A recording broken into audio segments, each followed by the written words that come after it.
저쪽 줄로 가세요. 런던 공항에서 제 여권을 본 직원이 마치 이 사람 요주의 인물이라는 표정으로 말했습니다. 1시간 넘게 기다린 끝에 겨우 입국했는데 옆에서 한국 친구는 자동심사대로 쓱 하고 사라졌어요. 야, 이거 뭐가 다른 거야? 더 충격적인 건 파리에서였습니다. 한국인 커플이 루이비통에 들어가자 직원이 달려와서 봉주르를 외쳤는데 저한테는 May I help you? 정도였거든요. 런던 치킨집 앞에 서양인 30명이 줄 서는 걸 보고 깨달았어요. 아, 이게 바로 여권 파워구나. GDP 2위 중국이 여권 파워 64위라는 충격적 현실. 여권 하나로 시작된 이 황당하고도 깊이 있는 이야기 지금 시작합니다. 그 전에 구독과 좋아요는 큰 힘이 됩니다. 감독 구독 꾹. 안녕하세요. 저는 영국 유학 생활을 시작한 중국계 학생 엘리엇입니다. 런던 히드로 공항의 입국 심사대 앞에서 저는 가슴을 펴고 당당하게 걸어가려고 했습니다. 영화에서 본 것처럼 말이죠. 하지만 현실은 전혀 달랐어요. 저쪽 줄로 가세요. 공항 직원이 제 여권을 힐끗 보더니 무뚝뚝하게 말했습니다. 그가 가리킨 방향을 보니 끝이 보이지 않는 긴 줄이 늘어서 있었어요. 사람들이 서류를 꺼내고 있는 모습을 보니 복잡한 심사를 받아야 할 것 같았습니다. 그런데 옆을 보니 한국 학생들이 자동심사대를 통과하며 쓱 하고 사라지는 모습이 보였어요. 마치 VIP 전용 통로를 이용하는 것 같았습니다. 여권을 스캔하고 얼굴 인식을 하니 30초도 안 되어 통과했어요. 저 사람들은 왜 저렇게 빨리 지나가지? 옆에 서 있던 인도 학생이 저와 똑같이 궁금해하며 물었습니다. 저도 고개를 갸우뚱할 수밖에 없었어요. 1시간 넘게 기다린 끝에 드디어 제 차례가 왔습니다. 입국 심사관은 제 여권을 꼼꼼히 들여다보더니 몇 가지 질문을 했어요. 학업 목적인가요? 체류 기간은 얼마나 되나요? 학비는 어떻게 준비했나요? 질문들에 답하느라 10분 가까이 걸렸습니다. 그동안 자동심사대로는 수십 명이 지나갔어요. 같은 비행기를 탔는데 저만 이렇게 오래 걸리다니 뭔가 이상했습니다. 짐을 찾아서 기숙사로 향하는 택시 안에서도 계속 그 장면이 머릿속을 맴돌았어요. 똑같은 유학생인데 왜 이런 차이가 있을까요? 기숙사에 도착해서 룸메이트를 만났습니다. 지유라는 한국 학생이었어요. 서로 인사를 나누며 공항 얘기를 했더니 그가 웃으며 말했습니다. 아, 나는 자동심사대 써서 금방 나왔어. 한국 여권은 대부분 자동으로 처리되거든. 그 순간 저는 깨달았습니다. 여권에 따라 대우가 다르다는 것을요. 같은 목적으로, 같은 날, 같은 비행기로 온 유학생인데 여권 하나 때문에 이렇게 다른 경험을 하게 되다니요. 그날 밤 침대에 누워서 오늘 있었던 일들을 생각해봤습니다. 중국에서는 한 번도 경험해보지 못한 일이었어요. 우리나라에서는 외국인들이 더 복잡한 절차를 거치는 게 당연했으니까요. 여기서는 내가 그 외국인이구나. 처음으로 소수자가 된 기분이었습니다. 여권 하나가 이렇게 큰 차이를 만들 줄은 몰랐어요. 앞으로 유학생활에서 또 어떤 일들이 기다리고 있을지 궁금했습니다. 창밖으로 런던의 야경이 보였습니다. 수많은 불빛들이 반짝이고 있었지만 저에게는 아직 낯설기만 했어요. 내일부터 새로운 생활이 시작될 텐데 오늘의 경험이 그 시작을 알리는 신호탄 같았습니다. 지유가 이미 잠들어서 기숙사는 조용했습니다. 저는 노트북을 꺼내서 인터넷을 켰어요. 갑자기 궁금해진 게 있었거든요. 도대체 여권마다 왜 이런 차이가 있는 걸까요? 기숙사에 도착하자마자 저는 노트북을 켜고 검색창에 타이핑을 시작했습니다. 여권 파워 랭킹 2024. 엔터를 누르는 순간 충격적인 결과가 나왔어요. 한국이 3위, 일본이 1위, 싱가포르가 2위였습니다. 그럼 중국은? 스크롤을 내려가니 64위. 뭐야, 이게 진짜야? 다시 한번 확인해봤습니다. 맞았어요. 한국은 190개국을 무비자로 갈 수 있는데 중국은 고작 80개국이었습니다. GDP 2위인데 여권은 64위라고? 이게 말이 돼? 혼자 중얼거리며 더 자세히 찾아봤어요.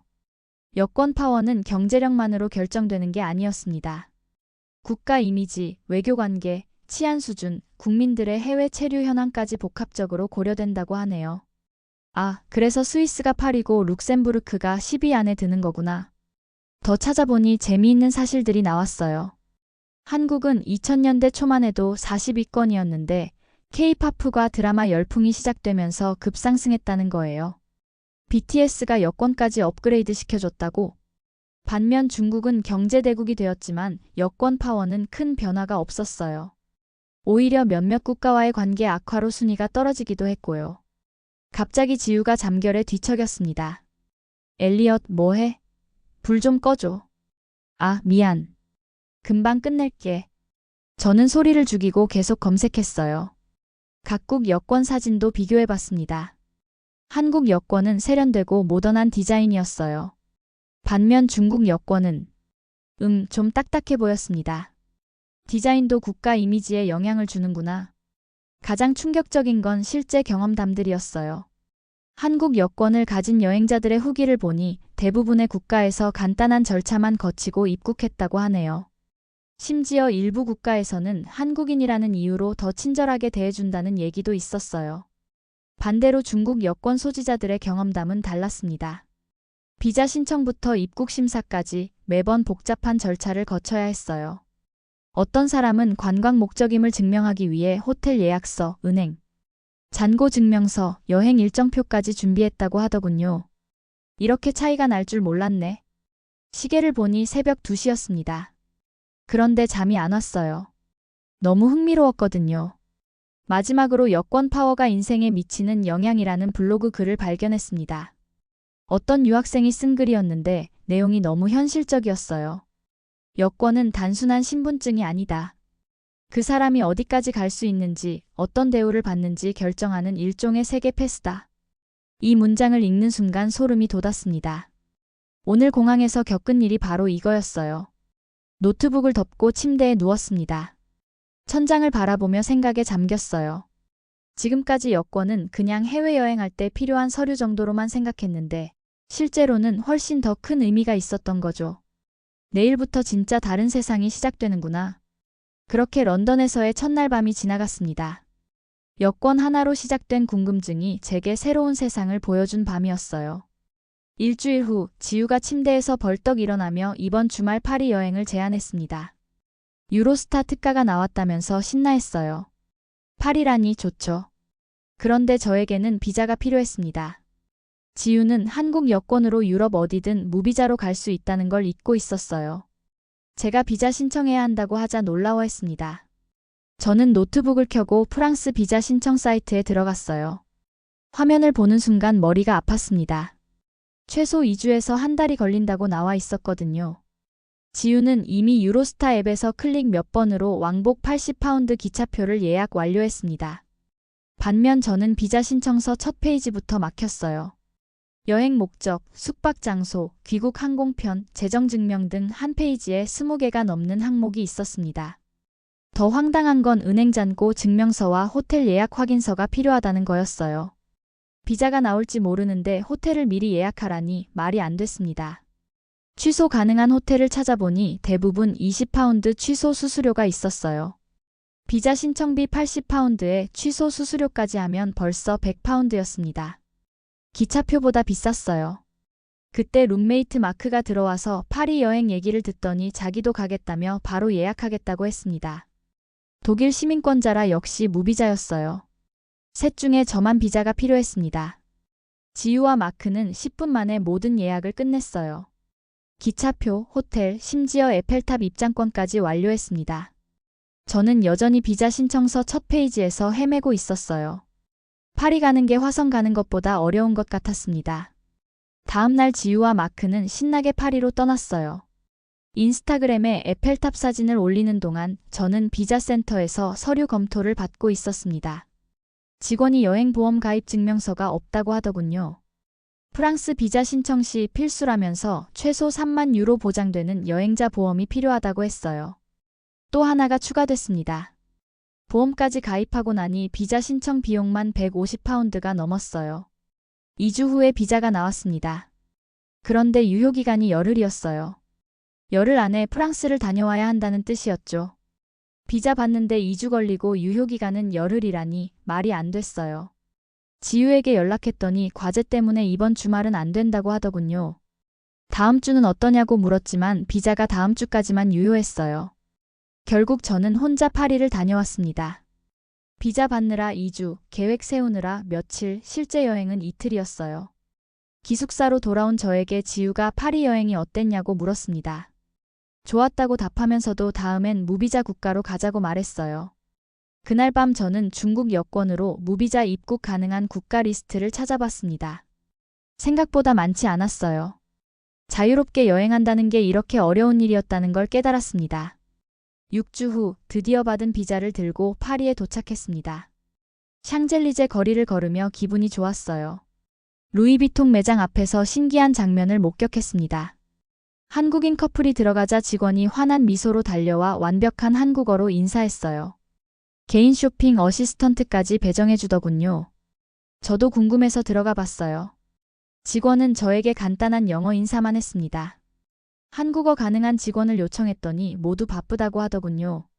바로 옆에서 한국 고객을 응대하는 직원이 보였는데도요. 호텔 체크인에서도 비슷했습니다. 제 여권을 받은 직원이 매니저를 불렀어요. 비자 페이지까지 꼼꼼히 확인하며 여행 목적, 체류 기간을 물었습니다. 옆에서 체크인하던 일본인은 여권 스캔 한 번으로 끝났는데 말이죠. 몽마르트 기념품 가게에서도 차이가 났어요. 가게 주인이 저에게는 중국어로 말을 걸었지만 한국인 관광객에게는 BTS 굿즈 특별 코너를 보여주며 할인까지 해줬습니다. 저는 정가를 냈어요. 카페에서도 마찬가지였어요. 한국인들이 들어오면 직원들이 반갑게 맞았지만 저에게는 평범한 응대였습니다. 지하철에서 만난 한국인 유학생들은 파리가 너무 좋다며 신나했어요. 어디를 가도 친절하고 한국어 하는 사람도 많다고 했습니다. 제가 중국 여권 소지자라고 하자 묘한 침묵이 흘렀어요. 호텔로 돌아가며 깨달았습니다. 여권은 단순한 신분증이 아니라 국가 브랜드 카드였어요. 한국은 지금 K-팝프, K-드라마, K-뷰티로 전 세계적인 핫 브랜드였습니다. 그래서 한국인이라고 하면 사람들이 관심을 보이는 거죠. 반면 중국은 경제대국이지만 문화적으로는 아직 한국만큼 어필하지 못했어요. 복잡한 이미지도 있었고요. 창밖 에펠탑을 보며 다짐했습니다. 중국도 언젠가는 문화로 세계를 사로잡을 날이 올 거라고요. 그날 밤 일기에 적었어요.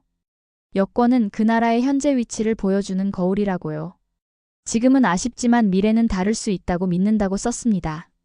파리에서의 둘째 날이 지나갔습니다. 파리에서 돌아온 다음 주 런던 차이나타운에서 충격적인 광경을 목격했습니다. 한국식 치킨집 앞에 서양인들이 30명 넘게 줄을 서 있었어요. 마치 아이폰 신제품 출시일 같았습니다. 줄에 서 있던 영국 청년에게 이유를 물어보니 오징어 게임을 봤냐고 되묻더군요. 줄에서 들리는 대화가 더 신기했습니다. 모두 BTS, K-드라마, K-뷰티 얘기를 하며 치킨을 기다리고 있었어요. 저도 궁금해서 1시간 반이나 줄에 섰습니다. 베이징에서는 배달로 20분이면 먹을 수 있는 치킨인데 말이에요. 드디어 제 차례가 왔어요. 점원이 저를 보더니 한국어로 인사했다가 제가 중국 사람이라고 하자 당황하며 영어로 바꿨습니다. 앞에 영국인들은 한국어 인사를 받았는데 저만 달랐어요. 치킨을 받아서 앉았는데 옆 테이블 영국 대학생들이 한국 드라마와 똑같은 맛이라며 신나했습니다. 베이징에서 먹던 맛과 똑같았는데 이들에게는 특별한 경험인 것 같았어요. 기숙사로 돌아가는 길에 한국 화장품 매장 앞에도 줄이 있었습니다. 대부분 서양 여성들이 10단계 스킨케어 루틴을 배우러 온 거였어요. 그날 저녁 지유에게 물어봤습니다. 언제부터 한국 치킨이 이렇게 유명해졌냐고요. BTS가 치킨을 좋아한다고 했고 넷플릭스 드라마에서 자주 나온다고 하더군요. 문화의 힘이었습니다. 사람들이 한국 문화를 좋아하니까 한국 음식도 따라서 인기해지는 거였어요. 중국도 탕수육, 마파두부, 딤섬 같은 맛있는 음식이 많은데 왜 이런 현상이 없을까 생각해봤어요. 문화 콘텐츠가 부족해서 그런 것 같았습니다. 다음 날 수업에서 마케팅 교수가 흥미로운 얘기를 했어요. 한국은 소프트 파워를 통해 국가 브랜드를 성공적으로 구축했다고 했습니다. 음악, 드라마, 게임이 음식, 화장품, 패션까지 끌어올렸다고요. 반면 중국은 하드 파워는 강하지만 소프트 파워는 아직 부족하다는 지적이었어요. 뼈아픈 말이었습니다. 그날 밤 중국 친구들과 화상통화를 했어요. 런던의 치킨대란 얘기를 하니 다들 신기해했습니다. 우리 탕수육은 언제 그렇게 될까 궁금해했어요. 침대에 누워서 깨달았습니다. 여권 파워와 치킨 인기가 연결되어 있다는 걸요. 문화의 힘이 결국 국가 이미지를 만들고 그게 여권의 위력으로 이어지는 거였습니다. 언젠가 중국 문화도 세계를 사로잡을 날이 올 거라고 다짐하며 잠들었습니다. 국제정치학 수업에서 충격적인 일이 일어났습니다. 스미스 교수가 이미지 연상 게임을 제안했어요. 각국을 떠올릴 때 가장 먼저 생각나는 단어를 말하는 거였습니다. 미국은 할리우드, 맥도날드, 자유. 일본은 애니메이션, 스시, 기술이 나왔어요. 그런데 한국 차례가 되자 교실이 완전히 달라졌습니다. 학생들이 신나서 소리쳤어요. BTS, 오징어 게임, K- 드라마, 삼성, 김치, 화장품이 쏟아져 나왔습니다. 평소 조용하던 학생까지 K- 팝을 외쳤어요. 저는 뿌듯했습니다. 아시아 이웃나라가 이렇게 인기 있다니 신기했거든요. 그런데 중국 차례가 되자 분위기가 급변했어요. 조용해졌습니다. 몇 초 후에야 학생들이 하나씩 대답했어요. 만리장성, 팬더, 공장, 싸구려 제품. 어떤 학생은 감시라고 말했고 인권이라고 속삭이는 소리도 들렸습니다. 저는 자리에서 점점 작아졌어요. 같은 아시아인데 이렇게 다를 수가 있나요? 교수가 중국의 긍정적인 면을 언급했지만 학생들의 반응은 미지근했습니다. 수업 후 저는 충격에서 벗어날 수 없었어요. 한국과 중국에 대한 반응이 하늘과 땅 차이였거든요. 복도에서 만난 인도 친구 라제시도 비슷한 기분을 느꼈다고 했어요. 인도도 카레, 빈곤, IT로 복잡했다고 하더군요. 하지만 한국은 몇 년 사이에 이미지가 완전히 바뀌었다고 감탄했습니다. 맞았어요. 20년 전만 해도 한국 하면 전쟁, 분단이 먼저 떠올랐을 텐데 지금은 완전히 다른 나라가 되었습니다. 도서관에서 자료를 찾아봤어요. 한국의 국가 이미지 순위가 2000년대 이후 급상승했더군요. 한류가 시작되면서 젊은 세대 인식이 완전히 바뀌었다고 했습니다. 반면 중국은 경제 성장에도 불구하고 국가 이미지 순위는 정체되거나 하락하는 경우도 있었어요. 경제력과 이미지가 반드시 비례하지 않는다는 걸 보여주는 사례였습니다. 그날 밤 기숙사에서 지우와 마크에게 충격적이었다고 하자 지우도 몇 년 전만 해도 이렇지 않았다며 놀라워했습니다. 마크는 독일도 과거엔 나쁜 이미지가 많았지만 지금은 축구, 맥주, 자동차로 기억된다며 시간이 지나면 바뀔 수 있다고 위로해줬어요. 맞는 말이었습니다. 국가 이미지는 변할 수 있는 거였어요. 침대에 누워서 생각해봤습니다. 오늘 느낀 건 단순한 부끄러움이 아니었어요. 오히려 가능성을 본 것 같았습니다. 한국이 할 수 있다면 중국도 할 수 있다는 희망이었어요. 언젠가 중국 하면 영화, 음악, 문화가 먼저 떠오르는 날이 올 거라고 믿었습니다. 한 달 후 기숙사에서 열린 국제 학생 파티에서 정말 신기한 경험을 했습니다. 파티가 무르익을 무렵 누군가 여권 바꿔보기 게임을 제안했어요.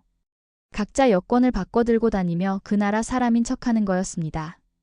저는 지우의 한국 여권을 받았고 지우는 제 중국 여권을 가졌어요. 마크는 일본 여권을, 일본 친구 유키는 독일 여권을 받았습니다. 게임이 시작되자마자 놀라운 일이 일어났어요. 저에게 사람들이 몰려들기 시작했습니다. 평소 별로 말을 안 하던 학생들까지 다가와서 질문 공세를 퍼부었어요.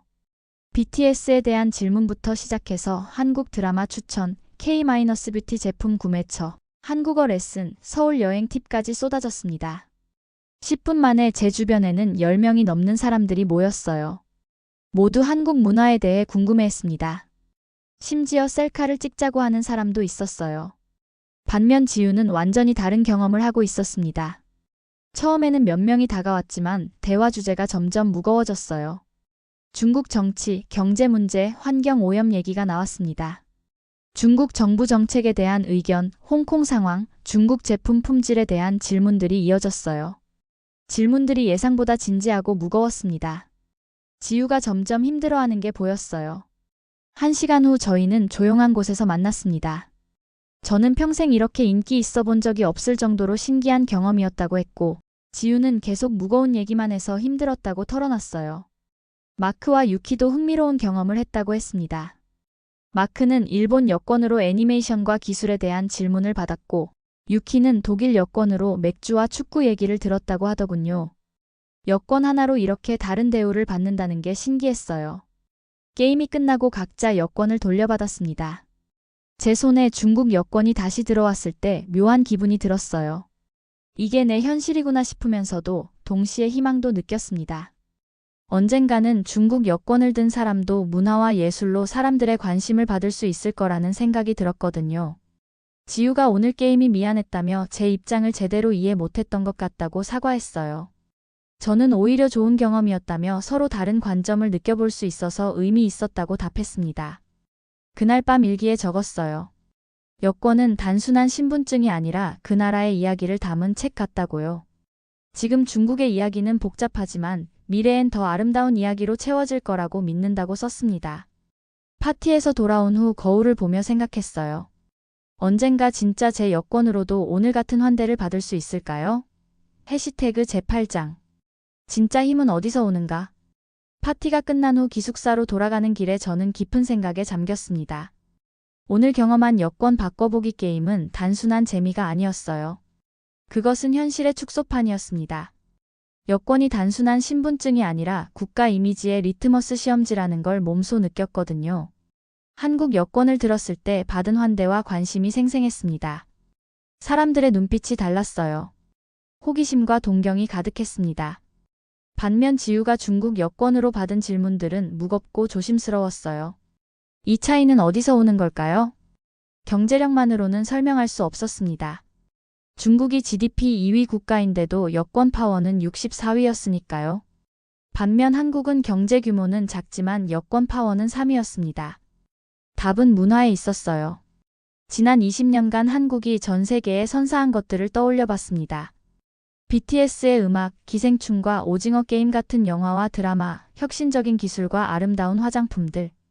이 모든 것들이 사람들의 마음을 사로잡았어요. 문화는 강제로 퍼뜨릴 수 없습니다. 사람들이 자발적으로 좋아해야 하죠. 한국은 바로 그 일을 해냈어요. 전 세계 사람들이 한국 문화를 사랑하게 만든 거예요. 그래서 한국 여권을 든 사람을 보면 사람들이 반가워하는 거였습니다. 그 여권 뒤에는 자신들이 좋아하는 문화와 추억들이 담겨 있으니까요. 중국은 어떨까요? 우리도 5천년의 찬란한 문화유산이 있습니다.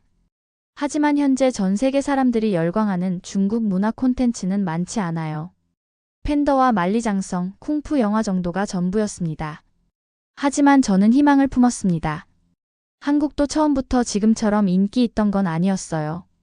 불과 20년 전만 해도 한국 하면 전쟁과 분단이 먼저 떠올랐습니다. 그런데 지금은 완전히 달라졌죠. 변화는 가능합니다. 중국에도 재능 있는 아티스트들이 많아요. 훌륭한 영화감독, 음악가, 작가들이 있습니다. 최근 몇 년 사이 중국 게임과 애니메이션의 품질도 많이 향상됐고요. 언젠가는 중국 문화도 전 세계 사람들의 마음을 사로잡을 거예요. 그때가 되면 중국 여권을 든 사람들도 오늘 제가 경험한 것 같은 환대를 받을 수 있을 거라고 믿습니다. 여권의 진짜 힘은 군사력이나 경제력이 아니라 사람들의 마음에서 나오는 거였어요. 그 마음을 얻는 방법은 문화였습니다. 창밖으로 런던의 야경이 보였습니다. 이 도시에도 수많은 나라에서 온 학생들이 있어요. 모두 자신만의 꿈을 품고 살아가고 있죠. 저도 꿈이 생겼습니다. 언젠가 중국 문화가 전 세계에서 사랑받는 날을 보고 싶어요. 그리고 그 변화에 작은 기여라도 하고 싶습니다. 중국 여권도 음악과 영화, 문화로 세계를 사로잡아 VIP 패스가 되는 날이 올 거라고 확신합니다. 그날까지 저는 꾸준히 공부하고 준비할 거예요. 여권 하나로 시작된 이 여행이 제게 소중한 깨달음을 주었습니다. 진짜 힘은 사람들의 마음을 움직이는 데서 나온다는 것을요. 여러분의 이야기도 댓글로 공유해주세요. 그리고 더 많은 분들이 볼 수 있도록 공유 부탁드립니다. 구독과 좋아요도 잊지 말아주세요. 여러분의 관심이 큰 힘이 됩니다. 지금까지 감동감독이었습니다.